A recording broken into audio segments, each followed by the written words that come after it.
स्वागत है आप सभी का आईपीसी के चैप्टर नंबर 2 में, जो कि है जर्नल एक्सप्लेनेशंस। इसके पहले हमने चैप्टर नंबर 1 किया है, जो कि है इंट्रोडक्शन, और उसका वीडियो जो है आप हमारे प्लेलिस्ट पे जाके देख सकते हैं। इसमें हम सेक्शन नंबर 6 से शुरू करेंगे, जो कि है definition in the code to be understood subject to exceptions. जिसका डिफिनीशन है throughout this code every definition of an offense, every penal provision and every illustration of every such definition or penal provision shall be understood subject to exceptions contained in the chapter entitled General Exceptions, though those exceptions are not repeated in such definition, penal provision or illustration। जिसका मतलब ये होता है कि जो ये chapter है journal explanation, इसमें जितनी भी जो उसकी डिफिनीशन दी हुई है, किसी भी चीज़ को एक्सप्लेन किया गया है, किसी भी टॉपिक को एक्सप्लेन किया गया है, उसको हम लोग ऐसा देख सकते हैं कि वो सच्चाई है। जो एक जगह लिखी है वही हर जगह फॉलो होगी, लेकिन ये सब एक्सेप्शन के केस में भी पड़ सकता है। जैसे कि आप मान लीजिए आपको मर्डर की पता है कि क्या होता है मर्डर का ऑफेंस। मर्डर 300 होता है, उसकी सज़ा 302 में दी हुई है।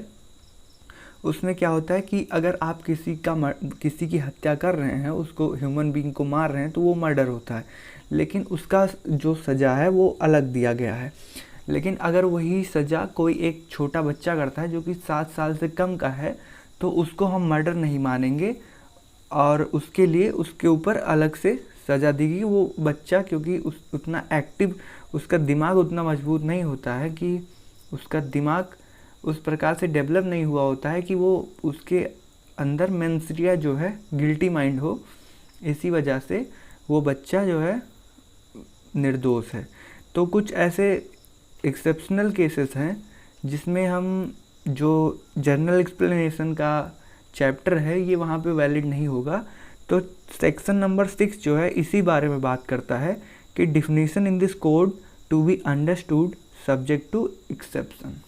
ओके, हम आगे बढ़ते हैं सेक्शन नंबर 7 की तरफ, जो कि है sense of explanations once explained. जिसका डिफिनीशन है every expression which is explained in any part of this code is used to every part of this code in conformity with the explanation. जिसका मतलब ये होता है कि अगर सेक्शन नंबर 7 क्या कहता है कि अगर कोड में कोई भी किसी भी जगह एक चीज़ को डिफाइन किया गया है, एक चीज़ का कोई एक्सप्रेशन है, तो वही expression, same expression through out the code, पूरे बुक में या जितने भी सेक्शन होते हैं सब में वही अप्लाई होगा। ऐसा नहीं होगा कि एक जगह पे मर्डर का मतलब कुछ और है, दूसरी जगह पे कुछ और है, कोई ऐसा सेम होगा उसका एक्सप्रेशन।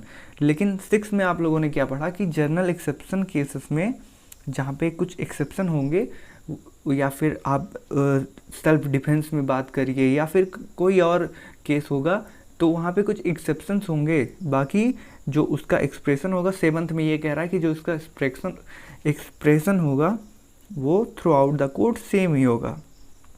ये था सेक्शन 7वां। चलिए बढ़ते हैं 8th की तरफ, जो कि है जेंडर। इसका डिफिनीशन है the pronouns he and its derivatives are used for any person whether male or female. यहाँ पे ये बताया जा रहा है कि हम लोग कहीं भी अगर ही लिखा है तो उससे ये मतलब निकालेंगे कि ये दोनों मेल और फीमेल दोनों के लिए यूज किया जा सकता है।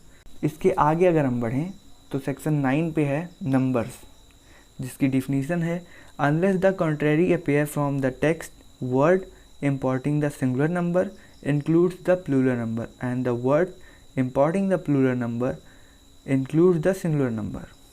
ओके, जिसका मतलब ये होता है, तो अगर कहीं आपको बाकायदा लिखा नहीं है कि इसका मतलब उल्टा होने वाला है, तब तक आप यही मान के चलेंगे कि अगर सिंगुलर नंबर है तो वो प्लूरल नंबर को भी अपने आप इंक्लूड करेगी, और अगर कोई वर्ड प्लूरल है तो वो सिंगुलर को भी इंक्लूड करके चलेगा। ठीक है, इसके आगे आता है सेक्शन नंबर 10, जिसमें मैन और वुमेन को एक्सप्लेन किया गया है। मैन क्या होता है?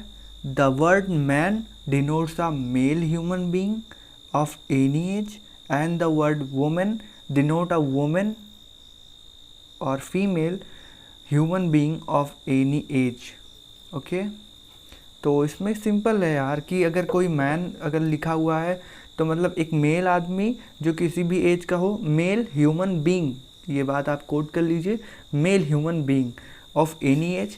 और अगर वुमेन की बात करता है तो female human being of any age. इसी को हम लोग मेल कहेंगे और फीमेल कहेंगे या मैन और वुमेन कहेंगे। ठीक है, फिर आते हैं सेक्शन नंबर 11 पे, जो कि बताता है पर्सन क्या होता है। ठीक है, ये बहुत इंपॉर्टेंट है मेरे हिसाब से। तो the word person includes any company और एसोसिएशन और body of person whether corporate और नॉट। ठीक है, तो पर्सन क्या होगा, केवल ह्यूमन बींग्स को पर्सन नहीं कहेंगे हम, उनके साथ ही साथ कोई भी कंपनी होगी या कोई एसोसिएशन होगा या कोई बॉडी ऑफ पर्सन होगा, कोई यूनियन होगा या कोई कॉरपोरेट या नॉन कॉरपोरेट भी अगर कोई बॉडी है तो उसको भी हम लोग पर्सन कहेंगे। ठीक है, इस पे थोड़ा कमेंट अगर हम लोग बातचीत करें तो इसमें क्या होता है कि अगर मान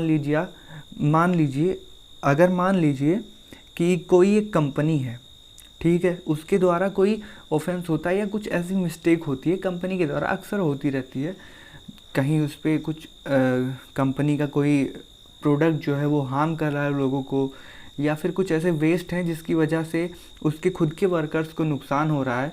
तो यहाँ पे क्या होता है, हम लोग कंपनी को तो सज़ा दे नहीं सकते हैं, तो इसीलिए कंपनी को एज अ पर्सन ट्रीट करेंगे, जिसकी वजह से हम उस पर फ़ाइन इम्पोज कर सकें और उसके जो हेड हैं उन लोग को उसकी सज़ा हम लोग दे सकें।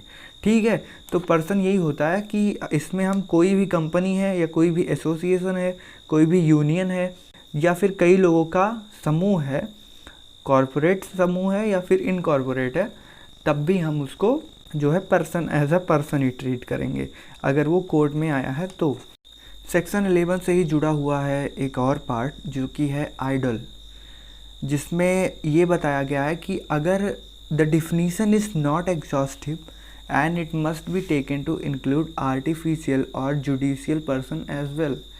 तो अगर कोई आर्टिफिशियल पर्सन भी है तो उसको भी हम पर्सन ही बोलेंगे, और अगर कोई जुडिशियल पर्सन है तो उसको भी पर्सन ही बोलेंगे। इसका मतलब आप ऐसे समझ लीजिए कि अगर कोई रोबोट अगर आप माने तो और उसके द्वारा कोई मिस्टेक होती है तो उसको भी पर्सन ही माना जाएगा।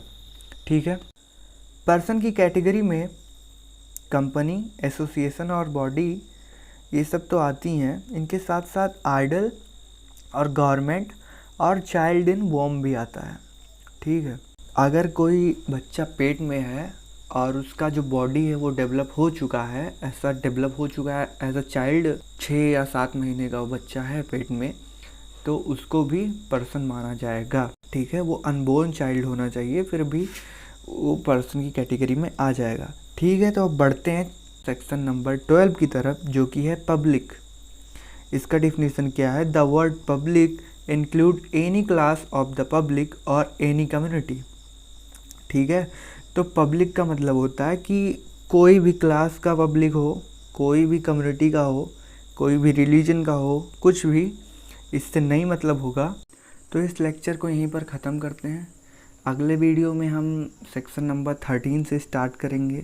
आप लोग कोशिश ये करें कि जो पहले की लेक्चर में सेक्शन कवर किए गए हैं और जो इस लेक्चर में कवर किए गए हैं, आप उन सबको रिवाइज़ करें और उन सबको आप याद करने की कोशिश करें, क्योंकि जितना ज़्यादा आप याद कर पाएंगे सेक्शन को उतना ज़्यादा अच्छा होगा।